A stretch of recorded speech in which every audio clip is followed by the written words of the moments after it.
అందరికీ నమస్కారం అండి. దయచేసి నా వీడియోస్ చూస్తున్న ప్రతి ఒక్కరూ లైక్ చేసి సబ్స్క్రైబ్ చేసుకున్నట్టయితే నన్ను కూడా ప్రోత్సహించిన వారవుతారు. దీంతో మరిన్ని మంచి వీడియోలు చేసే అవకాశం కలుగుతుంది, గమనించగలరు. అందరికీ నమస్కారం. శ్రీనివాస్ చెప్పే కథలకు మీ అందరికీ స్వాగతం. ఇప్పుడు మనం వినబోయే సీరియల్ రాత్రి 1 గంట రెండో భాగం. రచన కొమ్మూరి సాంబశివరావు గారు. మరి సీరియల్లోకి వెళ్దామా? ముందు ఇది తాగండి, తర్వాత మాట్లాడుకోవచ్చు అన్నాడు యుగంధర్ రాజుకి రామానుజానికి కాఫీ కప్పులు అందిస్తూ. వాళ్ళిద్దరికీ 5 నిమిషాల తేడాలో స్పృహ వచ్చింది. స్పృహ పోవటం తప్ప పెద్ద గాయాలేమీ తగలలేదు అని నిశ్చయించుకున్న తర్వాత కాఫీ తెప్పించాడు. రాజు కాఫీ తాగి ఖాళీ కప్పు బల్ల మీద పెట్టి, చెప్పటానికి ఏమీ లేదు, మీరు వెళ్ళిన వైపు కాక ఇంకోవైపు ఎవరో పరిగెత్తినట్టే అటు వెళ్ళాను. చీకటిగా ఉంది, ఎక్కడ చడి చప్పుడు లేదు. 20 గజాలు వెళ్ళి ఆగి చెవులు రిక్కించుకొని వింటున్నాను. అడుగుల చప్పుడు వినిపించింది. వెనక్కి తిరిగే లోపలే ఎవడో వెనక నుంచి నన్ను 2 చేతులతో బంధించాడు. ఆ పట్టు విడిపించుకునేందుకు ఎంత ప్రయత్నించినా ప్రయోజనం లేకపోయింది. అతి కష్టం మీద వెనక్కి తిరిగి చూశాను. పుర్రె మాత్రమే కనిపించింది. విచిత్రం ఏమిటంటే ఆ పుర్రెకు కళ్ళున్నాయి, కనుపాపలు కూడా కనిపించాయి. అంతే. ఆ తర్వాత నాకేమీ జ్ఞాపకం లేదు, ఇక్కడ లేచి కూర్చోవడం తప్ప చెప్పాడు రాజు. యుగంధర్ తల ఊపి, నాకు దాదాపు అలాగే జరిగింది అని రామానుజం వైపు చూశాడు. నిజం చెప్పాలంటే మీలా ధైర్యం చేసి నేను కారులోంచి దిగలేదు. మీరు ఒకవైపుకి, మిస్టర్ రాజు మరొక వైపుకి వెళ్ళిపోయారు. కారు ఇంజన్ రన్ చేస్తూనే ఉన్నాను, ఏ క్షణాన కారు పోనివ్వాల్సి వస్తుందో అని. అంతలో నా వెనక ఏదో చప్పుడైంది.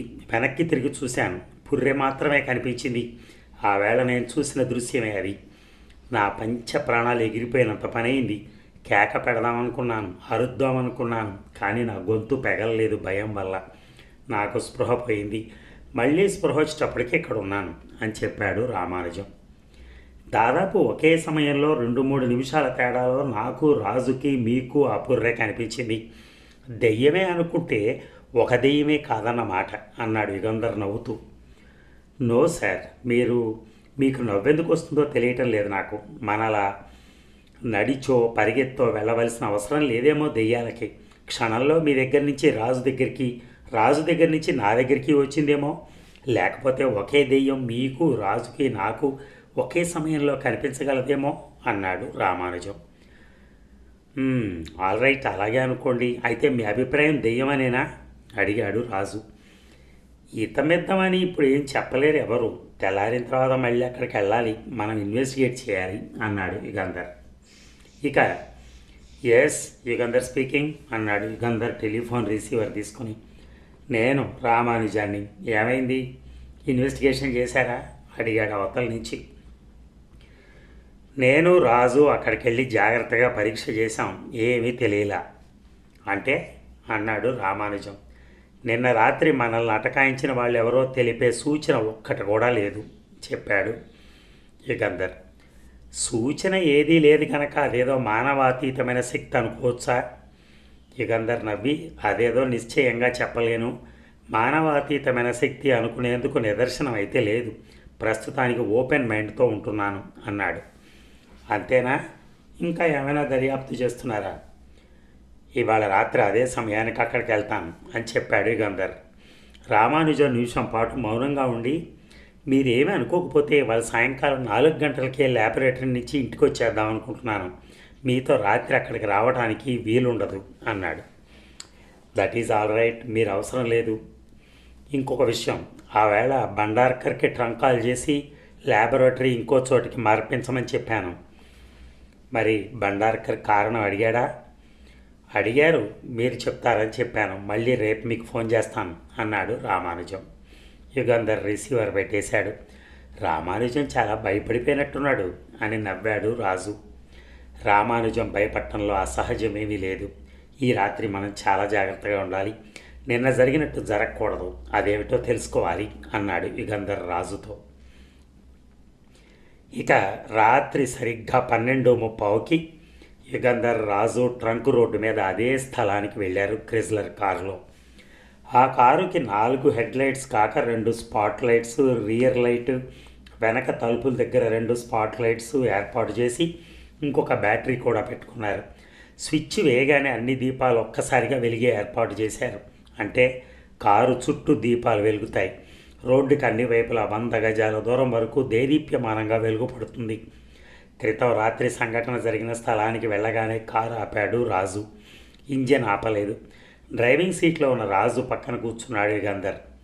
రాజు, ఆ మనిషి కాకపోతే దెయ్యం. మన కారు ప్రాంతాలకు రాగానే నువ్వు స్విచ్ వేయి. అప్పుడు ఆకారం చీకట్లోకి వెళ్ళటానికి అవకాశం ఉండదు. చీకట్లోకి వెళ్ళటానికి ఆకారం పరిగెత్తైనా పరిగెత్తాలి, లేదా అదృశ్యమైనా కావాలి, లేదా మనకు చిక్కాలి అన్నాడు యుగంధర్ పిస్తోల్ తీసి పట్టుకొని. పిస్తోల్ ఎందుకు అడిగాడు రాజు. ఏమో, అవసరం కావచ్చు. చిక్కకుండా పరిగెత్తితే ఏ కాలు మీద కాలుస్తాను అన్నాడు యుగంధర్. ఇద్దరు కాచుకున్నారు. క్షణాలు నిమిషాలు అవుతున్నాయి. 1 గంట దాటి 10 నిమిషాలైంది. ఏం జరగదే అన్నాడు రాజు. చూద్దాం అన్నాడు యుగంధర్. ఇక డార్లింగ్, సినిమా బాగానే ఉంది కానీ ఇంతసేపు మరి 3.5 గంటల సినిమా చూడటం కష్టం అన్నది ఎలైస్. రామానుజన్ నవ్వి, నా కోసం సినిమా బాగుందంటున్నావా? నీ కథ ఏమైనా తెలిసిందా? అసలు మా సినిమాలకి చాంతాడంత కథ ఉంటుంది అన్నాడు. భార్యాభర్తల సంభాషణ అంతా ఇంగ్లీష్లోనే సాగుతోంది. రాత్రి ఆట సినిమా చూసి ఇంటికి వెళ్తున్నారు. రామానుజం కారు డ్రైవ్ చేస్తున్నాడు. వాళ్ళు అలా రాత్రి సినిమా చూసి ఇళ్లకు వెళ్ళే వాళ్ళ కారులు, బీచ్ నుంచి ఇళ్లకు వెళ్ళే కార్లు, అప్పుడప్పుడు ఒక సైకిల్ రిక్షా తప్ప రోడ్డు మీద రద్దీ లేదు. కాసేపు ఇద్దరు మౌనంగా ఉండిపోయారు. అమెరికా వదిలి నాతో ఇక్కడికి వచ్చినందుకు విచారిస్తున్నావా అడిగాడు Ramanujam. No, definitely not darling. ఎన్నిసార్లు చెప్పాను ఐ లవ్ యూ. నువ్వెక్కడుంటే అక్కడ నాకు శాంతి సంతోషం ఉంటాయి. నాకు ఈ దేశం, ఇక్కడ మనుషులు నచ్చారు. ఏమాత్రం బెంగలేదు అన్నది అతని చేతి మీద తన చేయి వేసి. నిజం చెప్పద్దు, నాకు బెంగగా ఉంది. మళ్ళీ అమెరికా వెళ్ళిపోవాలనుంది. ఎందుకు అడిగింది ఎలైస్. అమెరికాలో చాలా కాలం ఉండటం వల్ల ఆ దేశం అలవాటు అయిపోయిందనుకుంటాను. అదేగాక పరిశోధనకు అక్కడ ఉన్న సదుపాయాలు ఇక్కడ లేవు. అది ఇంకో కారణం. అయితే ఇక్కడికి ఎందుకు వచ్చేసావు అడిగింది నవ్వుతూ. ఇది నా దేశం గనక. బొటానికల్ గార్డెన్స్ దగ్గరికి వచ్చారు. కారు పక్కగా ఆపి ఒక చెయ్యి భార్య భుజం మీద వేసి దగ్గరికి లాక్కుని ముద్దు పెట్టుకుని, నేను ఒక పరిశోధన చేస్తున్నాను. ఆ పరిశోధన ఫలిస్తే ఆ రహస్యం భారత ప్రభుత్వం చేతిలో ఉంటేనే మంచిదని ఇక్కడికి వచ్చేసాను అన్నాడు. ఎలైస్ నవ్వి, తన స్వదేశాన్ని గురించి ప్రతి మనిషి అలాగే అనుకుంటాడు. అయినా నాకేమిటి సంబంధం, ఐ లవ్ యూ అన్నది అతను భుజం మీద వాలిపోతూ. రామానుజం కళ్ళార్పకుండా ఆమెనే చూస్తున్నాడు. ఎందుకలా చూస్తున్నావు అడిగింది. నువ్వెంత అందమైన దానివో నీకు తెలుసా? ఎంత అందంగా ఉంటే నాకేం, నీ కళ్ళకు అందంగా కనపడితే అదే నాకు అందం. గులాబీ రంగు ఒళ్ళు, మంచి పొడుగు, ఎత్తైన వక్షస్థలం, నిగనిగలాడే కత్తిరింపు జుట్టు భుజాల వరకు పడుతోంది. ఎర్రని పెదిమలకు ఎర్ర రంగు, అందమైన పళ్ళ వరస, నీలం కళ్ళు. ఎలైస్, నువ్వు నాతో భారతదేశం రానంటే నేనేమయ్యేవాణ్ణి అన్నాడు. ఎలైస్ నవ్వింది. వెర్రివాడా, నువ్వు రావద్దన్నా నీ నీడలా వెంటాడి నీతో వచ్చేదాన్ని. రామానుజం కారు స్టార్ట్ చేశాడు. అతని ఇల్లు నుంగంబాకంలో ఉంది. అది శ్రీమంతులు ఉండే ప్రాంతం. ఇళ్ళు దూర దూరంగా ఉంటాయి. రామానుజం ఇల్లు గేటు నుంచి అరపరలాంగుంటుంది. రామానుజం గేటు ముందు కారు ఆపాడు. గేటు మూసింది. ఎలైస్ కారు దిగి గేటు తెరిచింది. గేటు దాటగానే అతను కారు ఆపాడు. గేటు మూసి ఎలైస్ కారు ఎక్కింది. ఇంట్లో దీపాలు లేవే, నౌకరేమయ్యాడు అడిగాడు రామానుజం. మనం వచ్చేటప్పటికి ఆలస్యం అవుతుందని పడుకోమని చెప్పాను. ఇల్లు తాళం పెట్టొచ్చాను అని చెప్పింది ఎలైస్. అతడు కారుని షెడ్డు ముందు ఆపాడు. ఎలైస్ కారు దిగి షెడ్డు తలుపు తెరిచింది. అతను కారు లోపలికి పోనిచ్చి దీపాలు ఆర్పి ఇంజన్ కొంచెం రైజ్ చేసి ఆఫ్ చేశాడు. కారు దిగి తలుపు మూసి బయటకు వచ్చాడు. చాలా చీకటిగా ఉంది. వీధి దీపాల వెలుగు షెడ్డు వరకు పట్టం లేదు. గేటు తలుపు మూయటానికి చెయ్యి తలుపు మీద వేసి ఎలైస్, డార్లింగ్ అని పిలిచాడు. ఎలైస్ జవాబు ఇవ్వలేదు. Dear, my dear, where are you పిలిచాడు మళ్ళీ. ఓ చిన్న నవ్వు వినిపించింది. అది ఎలైస్ గొంతులా లేదు. ఎలైస్, ఎలైస్ పిలిచాడు మళ్ళీ. తలుపు వెనక నుంచి ఎవరో కదిలించప్పుడైంది. చటక్కన వెనక్కి తిరిగాడు. గుండె ఆగిపోయినంత పనైంది. కళ్ళు చీకట్లు కమ్మాయి. భయంతో వణికిపోతున్నాడు. మనిషి ఎత్తున ముందు కదులుతూ వచ్చింది ఒక పుర్రె. ఆ పుర్రె కళ్ళు మెరుస్తున్నాయి. ఎలైస్కి ఏదో ఆపద కలిగిందనే భయం వల్ల, అప్పటికే 2 సార్ల బేకర రూపం చూడటం వల్ల మాట్లాడటానికి ధైర్యం వచ్చింది. ఎవరు నువ్వు? ఎలైస్ ఏది? ఏం చేశావు? నన్నెందుకు ఇలా వేధిస్తావు? అంటూ 2 అడుగులు ముందుకేశాడు. అంతలో తల మీద పెద్ద రాయి పడినట్టయింది. తర్వాత అతనికి ఏమీ తెలియదు. స్పృహ పోతున్నప్పుడు ఎక్కడో దూరాన చర్చి గడియారం 1 గంట కొట్టడం వినిపించింది. ఇక రాజు చేతి గడియారం చూసుకుని 2 గంటలయింది అన్నాడు. మనం ఇంకా ఇక్కడ కాచుకుని ప్రయోజనం లేదు. ఆ రాత్రి ఏమీ జరిగేటట్లేదు. ఈ రాత్రి పోదాం పద అన్నాడు యుగంధర్. అరగంట పట్టింది ఇంటికి చేరుకునేందుకు. యుగంధర్ లోపలికి అడుగు పెట్టాడో లేదో టెలిఫోన్ మోగింది.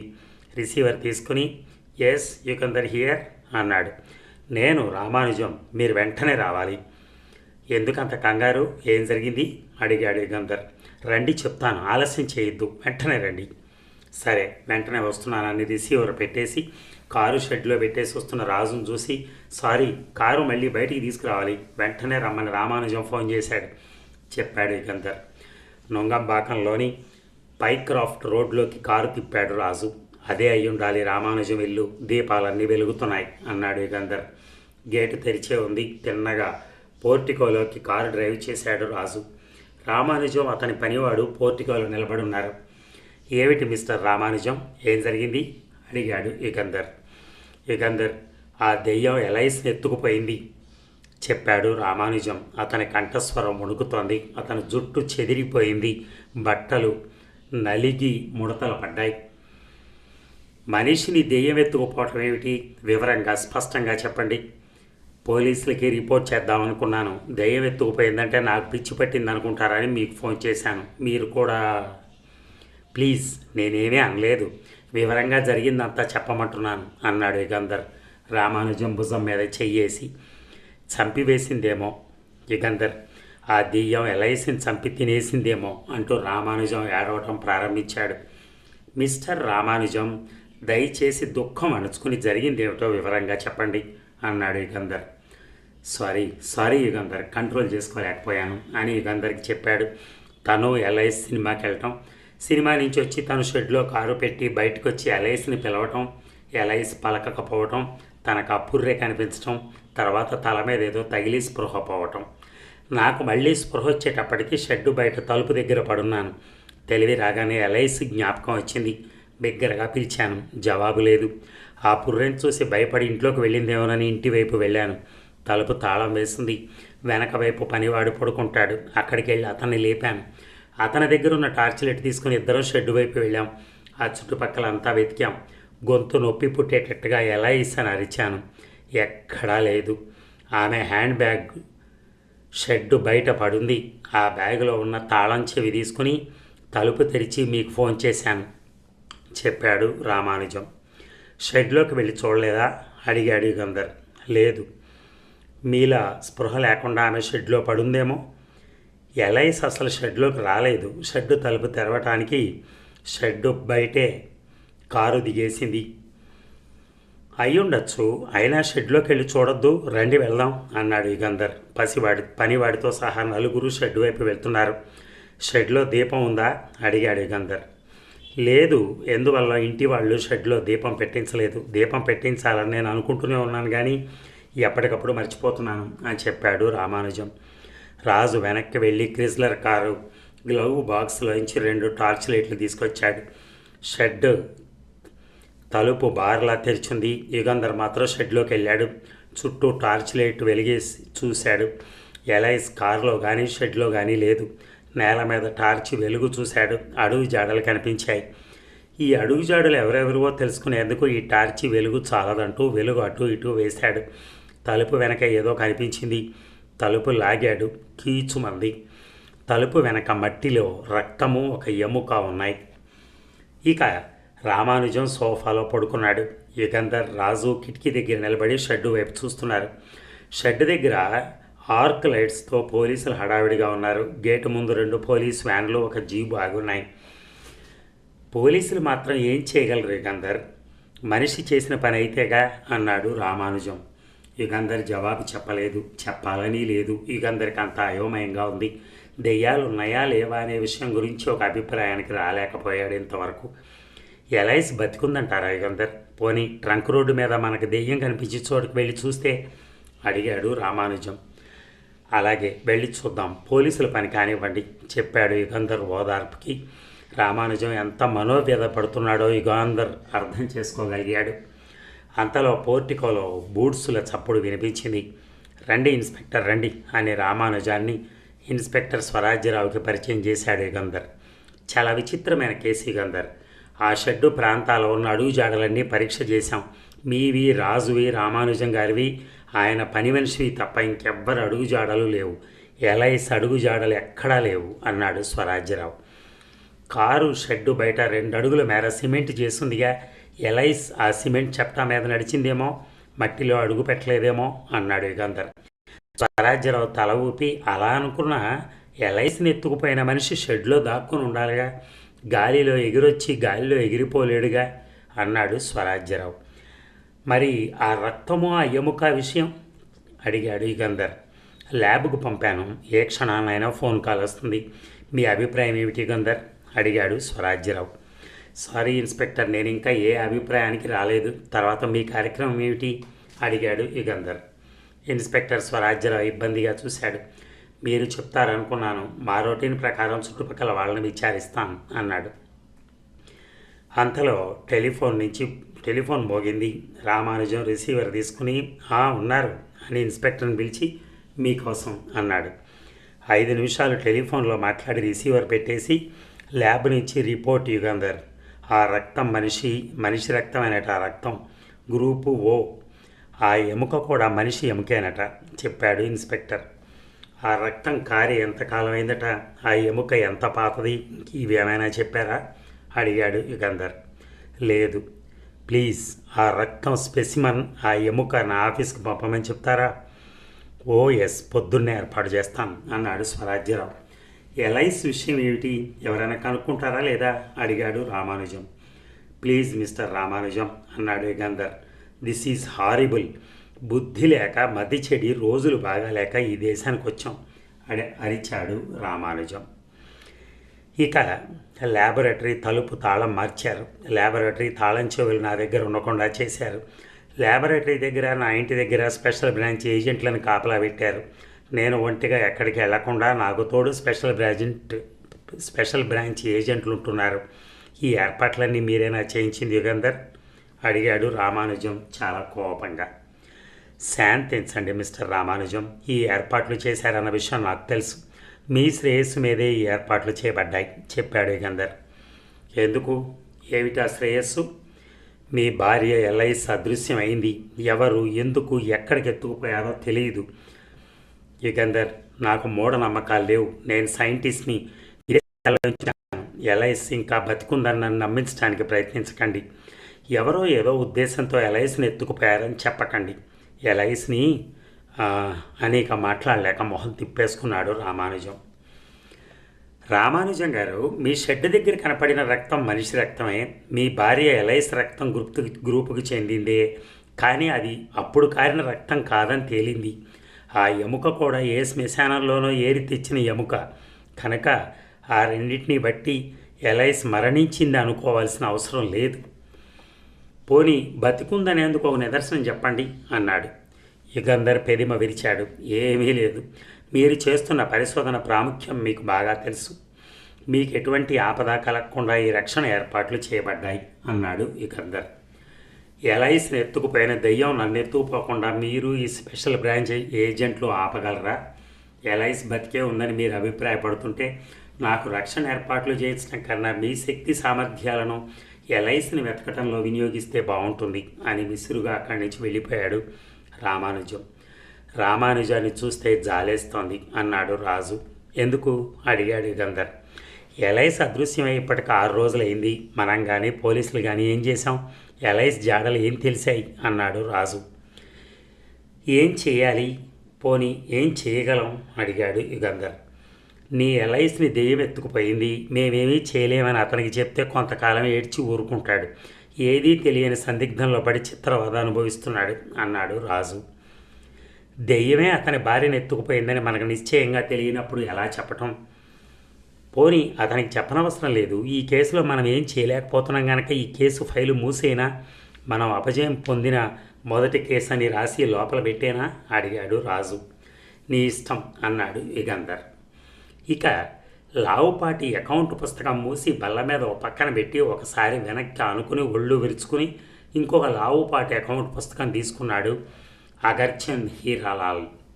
అతనికి 46 ఏళ్ళు, 3 బ్యాంకులకు డైరెక్టర్, 2 బ్యాంకులకు చైర్మన్, 2 సొంత ఫ్యాక్టరీలున్నాయి. ఇవిగాక 10 పెద్ద వ్యాపార సంస్థల అధినేత. ఆ క్షణాన అతని ఆస్తి ఎంతో చెప్పమంటే చెప్పడానికి అతనికే తెలియదు. 1 కోటో 2 కోట్లో చెప్పలేడు.